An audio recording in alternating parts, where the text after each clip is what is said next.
Amado Padre Celestial, te damos las gracias en esta mañana por darnos la bendición de estar aquí en este lugar.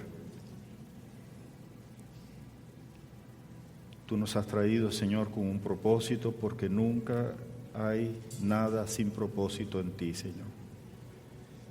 Si estamos aquí es porque más allá de nuestra voluntad para hacerlo, es porque tu voluntad ha querido, Señor, convocarnos en este lugar para adorar tu nombre y para escuchar tu palabra. Porque tú tienes un plan con nosotros a través de eso, Señor. Pedimos que tú nos enseñes, que tú nos hables, Señor. Necesitamos, Dios mío, que tú nos hables y nos enseñes. No tenemos la capacidad, Señor, de poder comprender todas tus cosas. Pero venimos, Padre, humildemente para desear, para pedirte, para rogarte, Señor, que conforme a tu misericordia, tú nos hables, aunque sea una palabra sencilla y corta o pequeña o lo que sea, Padre, pero que queremos escuchar tu voz, queremos que tú nos hables, necesitamos, Señor, que tú nos hables. Venimos como niños, Señor, tratando de aprender. Sabes que nuestros corazones a veces son duros, Señor, y que nuestra mente muchas veces es incapaz de poder sentir tu voz o escucharte, Señor. Y te pedimos que nos perdones por eso. Y por eso mismo te pedimos, Señor, que tú nos ayudes. Más allá de mí mismo, Señor, pasa por encima, Señor, de este lugar y manifiesta tu voluntad y tu palabra a cada uno de nosotros. Yo he venido, Señor, a escucharte. Yo he venido porque necesito escucharte, Señor. Y te pido que tu palabra se cumpla en cada uno de los que estamos aquí en este lugar, o de los que escuchen este mensaje a través de la grabación. Nos ponemos en tus manos, Señor, en el nombre de Jesús. Amén y amén.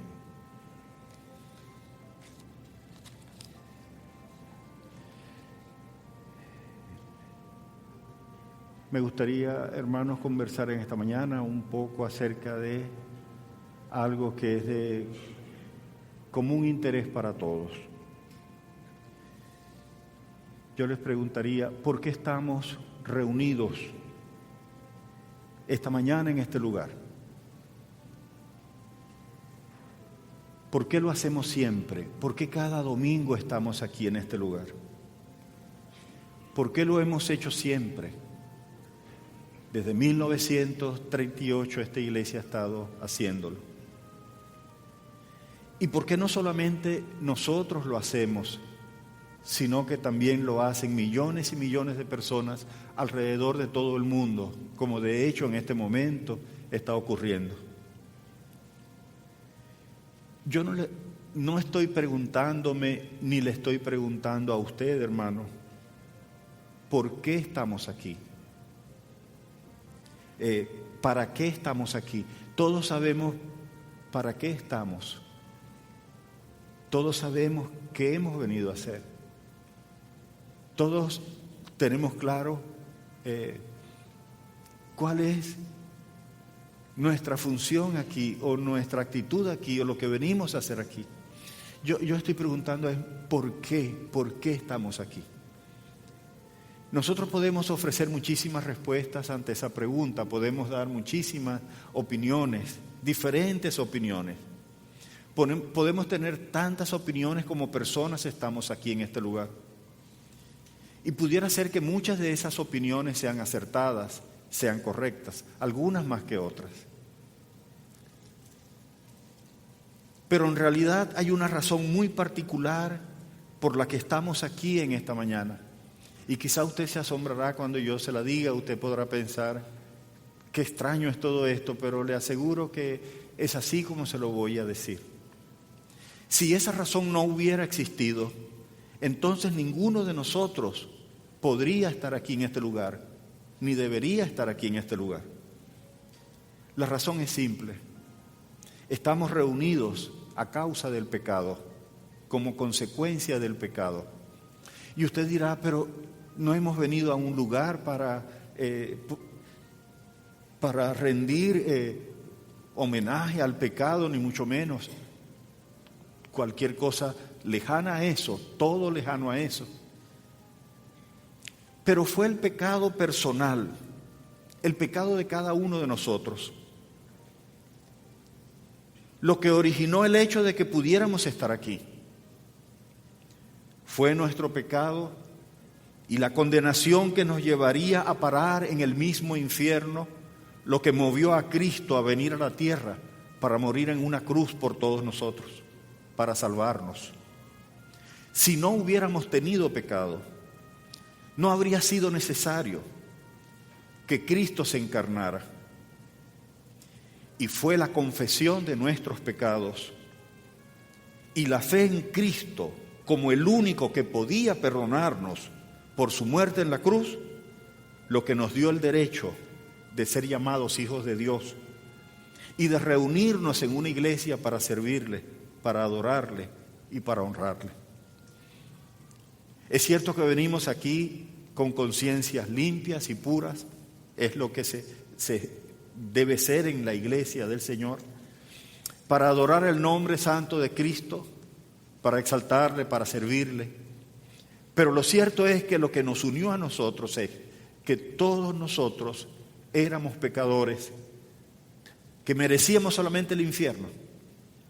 Si eso no hubiera sido así, entonces Cristo no tendría necesidad de venir.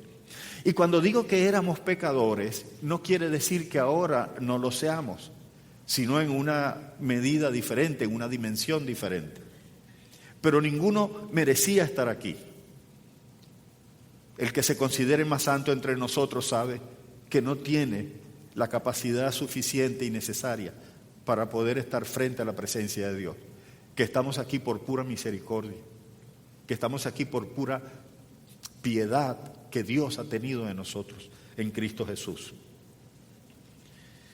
Yo quisiera hablar acerca del pecado sin confesar, porque todavía hay una relación con el pecado que no debería ser tal, pero que aún existe. Yo estaba hablando con Alegría hace unos días atrás, y yo le decía: mi amor, es el Día de las Madres. Quizá algunos esperan que hablemos acerca de las mamás, la función de la mamá y todo eso. Pero con todo el respeto para las mamás queridas, que Dios las bendiga y las guarde, yo sentí en mi corazón profundamente hablar esto que les voy a decir. Y yo creo que esto será bueno para todas ustedes. Un hombre muy bueno, tan bueno que su nombre quedó grabado en la Biblia con letras de oro, una persona maravillosa, que como toda persona también cometió pecados y graves pecados. Este hombre un día vio a una mujer y mandó a preguntar que quién era ella, y le gustó tanto esa mujer que visualmente quedó prendido de esa mujer. Cuando le informaron, le dijeron que esa mujer era casada, que su esposo se llamaba tal y tal, y él, en lugar de seguir pensando en ella y dar la vuelta y pensar en otra cosa, mandó a buscarla y tuvo relaciones con ella. Al poco tiempo la mujer le envió a decir que estaba embarazada. Y cuando este hombre supo que la mujer estaba embarazada por un acto de adulterio, una inmoralidad sexual, entonces él mandó a buscar al esposo de esa mujer y lo trajo al palacio y le dijo: estaba el país en guerra y el hombre estaba en medio de la guerra, y lo trajeron al palacio y él le dijo: vete a tu casa, porque quería que estuviera con su mujer para que se pensara que el hijo que venía iba a ser de él. El hombre no quiso ir a su casa, se quedó a la puerta del palacio porque era un hombre fiel al rey, que fue el que cometió el pecado. El rey se enteró de que el hombre no quiso ir a dormir con su mujer y le dice: ¿qué has hecho? ¿Por qué sigues aquí? Y le dice: el arca de Dios está en tiendas, Los hombres de Israel están peleando y yo no voy a ir a mi casa para dormir con mi mujer mientras nuestra nación está en peligro. Entonces el rey lo que hizo fue mandar a matarlo, y lo mandó a matar y lo logró. Eso es un episodio horrible en la vida del rey David. Pero no es tan diferente ni está tan lejano al testimonio o a la experiencia de muchos de nosotros, que no tiene que ser de asesinato o de violación sexual o de inmoralidad sexual, porque a veces creemos que eso es lo peor del mundo, cuando a veces tenemos algunas cosas, muchísimas cosas que son peores inclusive que eso. Así que nadie se considere que es tan santo. No nos consideremos que somos, yo no mato a nadie, yo no tengo esto, yo soy esto. En el fondo, hermano y hermana, muchas veces no somos nada. Y casi siempre, por no decirlo, no somos nada. No somos nada. Pero hay tanta jactancia en nosotros, hermanos. Este ejemplo de David, a mí lo veo muy necesario hoy en día. Yo quisiera que me acompañaran a leer allí en la Biblia, porque cuando el rey David cometió este pecado, Dios no lo dejó así. Él trató de que no se supiera nada. Él trató de ocultarlo. Lo tuvo oculto, como nosotros ocultamos nuestra maldad y nuestros pecados y tratamos de disimularlo y que nadie se entere de eso, pero igual siempre se va a saber. Entonces Dios envió a alguien para que le mencionara este hecho, porque Dios tenía un plan con él. Vamos a leer allí, hermanos, lo siguiente. Jehová envió a Natán a David, Natán el profeta. Y viniendo a él le dijo: había 2 hombres en una ciudad, el uno rico y el otro pobre. El rico tenía numerosas ovejas y vacas, pero el pobre no tenía más que una sola corderita, que él había comprado y criado, y que había crecido con él y con sus hijos juntamente, comiendo de su bocado y bebiendo de su vaso, y durmiendo en su seno, y la tenía como a una hija. Y vino uno de camino al hombre rico, y éste no quiso tomar de sus ovejas y de sus vacas para guisar para el caminante que había venido a él, sino que tomó la oveja de aquel hombre pobre y la preparó para aquel que había venido a él. Entonces se encendió el furor de David en gran manera contra aquel hombre y dijo a Natán: vive Jehová, que el que tal hizo es digno de muerte, y debe pagar la cordera con 4 tantos, porque hizo tal cosa y no tuvo misericordia. Entonces dijo Natán a David: tú eres aquel hombre. Así ha dicho Jehová, Dios de Israel: yo te ungí por rey sobre Israel, y te libré de la mano de Saúl, y te di la casa de tu Señor, y las mujeres de tu Señor en tu seno. Además te di la casa de Israel y de Judá, y si esto fuera poco, te habría añadido mucho más. ¿Por qué, pues, tuviste en poco la palabra de Jehová, haciendo lo malo delante de sus ojos? A Urías Heteo heriste a espada, y tomaste por mujer a su mujer, y a él lo mataste con la espada de los hijos de Amón. Por lo cual ahora no se apartará jamás de tu casa la espada, por cuanto me menospreciaste. Y tomaste la mujer de Urías Heteo para que fuese tu mujer. Así ha dicho Jehová: he aquí yo haré levantar el mal sobre ti de tu misma casa, y tomaré tus mujeres delante de tus ojos y las daré a tu prójimo, el cual yacerá con tus mujeres a la vista del sol. Porque tú lo hiciste en secreto, mas yo haré esto delante de todo Israel y a pleno sol. Entonces dijo David a Natán: pequé contra Jehová. Y Natán dijo a David: también Jehová ha remitido tu pecado, no morirás. Mas por cuanto con este asunto hiciste blasfemar a los enemigos de Jehová, el hijo que te ha nacido ciertamente morirá. Y Natán se volvió a su casa. Hay 4 puntos, hermanos, que quisiera mencionar brevemente en esta mañana. Y aún un 5.º punto como conclusión final. El primer punto que quisiera mencionar es el hecho de la confrontación. Confrontar significa poner dos partes, una especie de careo, significa poner dos partes frente a frente, que tengan pensamientos diferentes, argumentos o ideas diferentes, y que haya una especie de exposición de motivos entre ellos. La confrontación. La confrontación es necesaria. Todo aquel que quiera amar a Dios, honrar a Dios, servir a Dios, ha de ser confrontado por Dios. No existe una vida cristiana sin una confrontación con Dios. Todos estamos aquí de hecho porque hemos sido confrontados con Dios. Todo aquel que quiera tener una verdadera relación con Dios, una relación de paz y de comunión plena con Él, tiene que comenzar siendo confrontado por el Señor en cuanto a su relación con el pecado.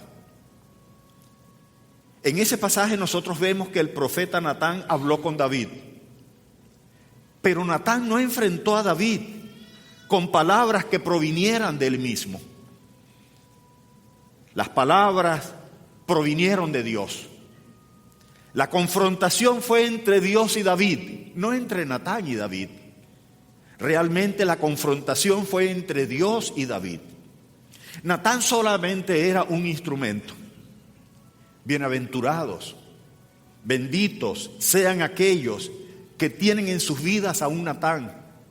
Qué maravilloso es cuando tenemos la oportunidad de tener a alguien que nos ayude exponiendo delante de nuestros ojos, a nuestros oídos y frente a nuestras almas aquellas cosas que son desagradables ante los ojos de Dios. Benditos y bienaventurados aquellos a quienes Dios envía a un Natán. Bienaventurados y benditos aquellos a quienes Dios confronta. La confrontación es buena. Dios tiene un propósito cuando nos confronta. Y ese propósito siempre, absolutamente siempre es bueno. Tan buena es la confrontación con Dios que no deberíamos esperar a que Él diera el primer paso, sino que deberíamos hacerlo nosotros, con buena disposición, con prontitud y con una buena actitud. El Salmo 139 en sus versículos 23 y 24 dice lo siguiente: examíname, oh Dios, y conoce mi corazón. Pruébame y conoce mis pensamientos. Y ve si hay en mí camino de perversidad. Y guíame en el camino eterno. Qué maravillosa oración esa, hermano. Esa es una oración tan difícil de escuchar en este tiempo. ¿Hace usted esa oración constantemente? ¿Le pide usted eso al Señor? ¿Pero lo hace con plena sinceridad? ¿O lo hace como un formalismo y nada más? ¿Cuánto tiempo hace que no pide eso, hermano? Y cuando lo hace con tal fervor, con tal anhelo, que en verdad espera, desea que Dios le hable. ¿Cuántos de nosotros, hermanos, con una intensidad profunda en nuestro corazón, estamos tan deseosos de caminar bien delante de Dios, que sabiendo que somos pecadores, le pedimos a Él constantemente: Señor, mírame, revísame, examíname, mira si hay algo malo dentro de mí? Porque cuando no lo hacemos, es porque nosotros asumimos, pensamos, creemos equivocadamente que nosotros somos incapaces de mancharnos o de pecar.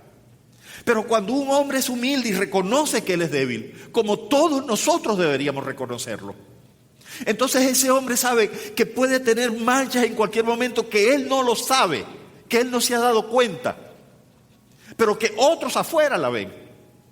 Y él dice: Señor, no es necesario que tú envíes un profeta para recriminarme, para confrontarme, para decírmelo. Yo doy un paso adelante y yo te pido, Señor, que tú me mires, me examines. Y yo me voy a sentar un rato y voy a esperar a que tú me hables. Yo no voy a hacerlo como una forma religiosa para solamente quedar como bien así con Dios. Oh, yo soy tan bueno que le pido a Dios que me examine. No. Yo sé que algo puede haber allí. ¿No se ha hecho usted acaso alguna vez una resonancia